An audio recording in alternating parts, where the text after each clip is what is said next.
భుజాలు దడుముకున్నట్టు కేటీఆర్ గాని farm house కోసం కేటీఆర్ ఇప్పటి ముఖ్యమంత్రి అప్పటి పీసీసీ ప్రెసిడెంట్ జొన్వాడ ఫామ్ హౌస్ కోతే డ్రోన్లు ఎగిరేసిరని కేసులు పెట్టి రిమాండ్ చేసిర్రు. ఇవాళ ఎందుకు సన్నాయి నొక్కులు నొక్కుతుండు కేటీఆర్? ఆ రోజు ఫామ్ హౌస్ నీది కాదని ఆ రోజే చెప్పనుంటి మంత్రి హోదాలో. ఇప్పుడు దాన్ని వేరేళ్ళ పేరు మీదకి పేరు మార్చి ఫామ్ హౌస్ నాది కాదు అంటే దొంగలు కలిసి ఏదో చేసేటువంటి ప్రయత్నం తప్ప ఇంకొకటి కాదు. నేను ప్రభుత్వానికి చేసేటువంటి ఒక విజ్ఞప్తి, హైడ్రా పేరిట ప్రతిపక్ష పార్టీల ఎమ్మెల్యేలు ఎంపీలను టార్గెట్ చేయకూర్రి.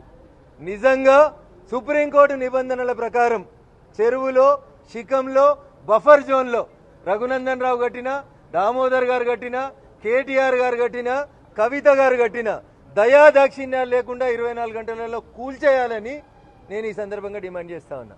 భుజాలు దడుముకున్నట్టు కేటీఆర్ గాని ఫామ్ హౌస్ కోసం కేటీఆర్ ఇప్పటి ముఖ్యమంత్రి అప్పటి పీసీసీ ప్రెసిడెంట్ జొన్వాడ ఫామ్ హౌస్ కోతే డ్రోన్లు ఎగిరేసిరని కేసులు పెట్టి రిమాండ్ చేసిర్రు. ఇవాళ ఎందుకు సన్నాయి నొక్కులు నొక్కుతుండు కేటీఆర్? ఆ రోజు ఫామ్ హౌస్ నీది కాదని ఆ రోజే చెప్పనుంటి మంత్రి హోదాలో.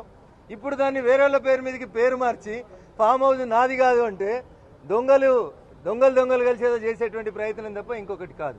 నేను ప్రభుత్వానికి చేసేటువంటి ఒక విజ్ఞప్తి, హైడ్రా పేరిట ప్రతిపక్ష పార్టీల ఎమ్మెల్యేలు ఎంపీలను టార్గెట్ చేయకూర్రి.